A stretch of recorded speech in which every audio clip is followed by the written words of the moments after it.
Alors, bonjour. Bonjour.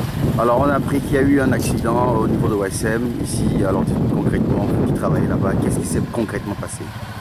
Bon, c'était une explosion qui était survenue hier vers 14h40 comme ça.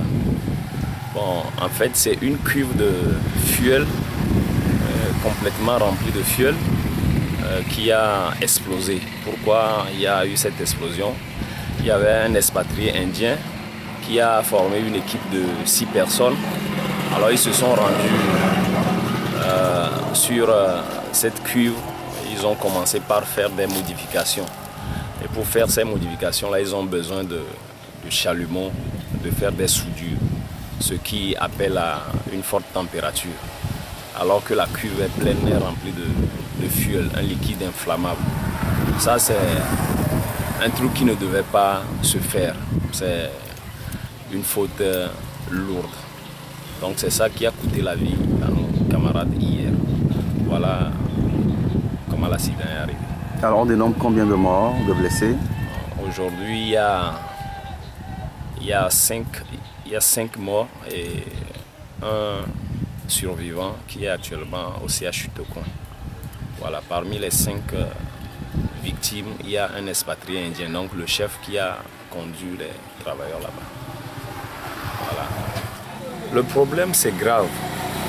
Pour nous, les travailleurs aujourd'hui, nous disons que c'est un ras-le-bol. C'est comme si nous sommes envoyés à la mort. Chaque jour qu'on va au boulot, c'est comme si on est envoyé à la mort.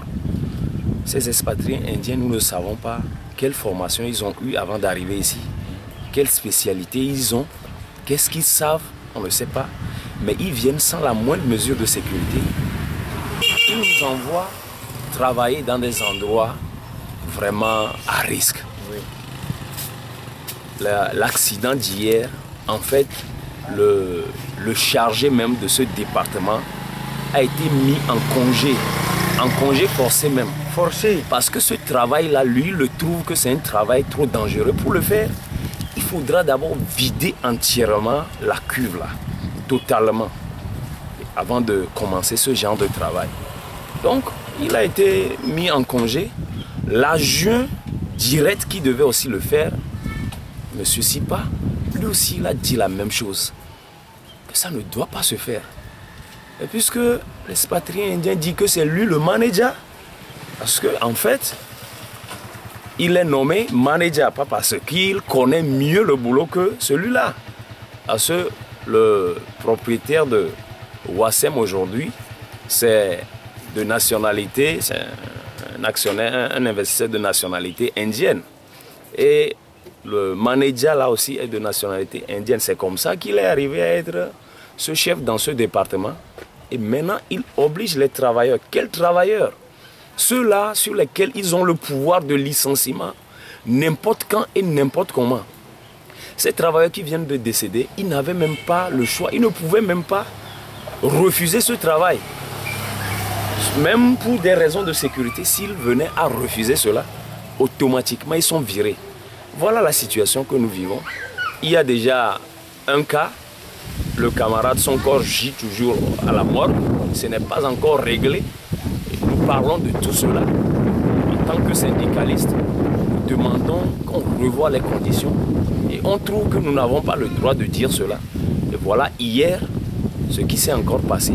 Hier, en réalité, les travailleurs, eux, ils s'attendaient à ce qu'un accord que nous avons conclu le 5 juin dernier soit mis en application hier, là, le 30.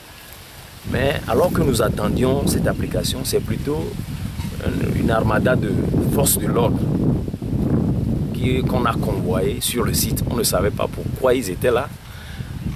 Mais ces accords-là, aucun effet. Ça concerne ces mesures de sécurité dont nous vous parlons.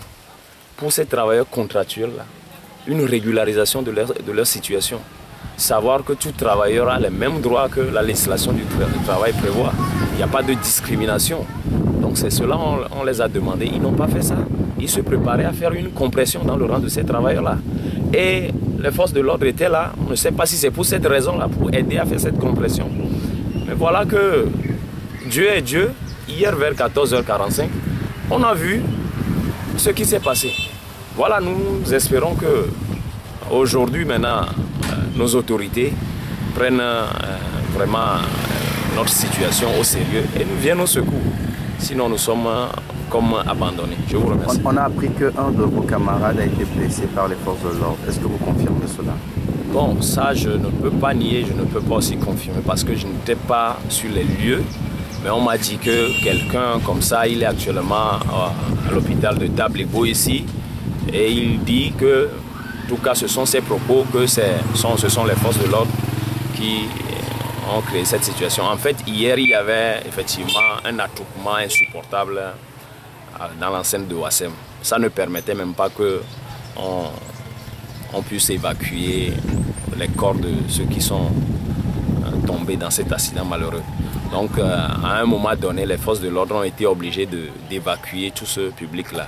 Ce n'est qu'après qu'on apprend qu'un camarade est évacué. Ce n'est même pas un travailleur. Ce n'est même pas un travailleur. Il était de la population tout simplement. Donc, il est blessé. Merci.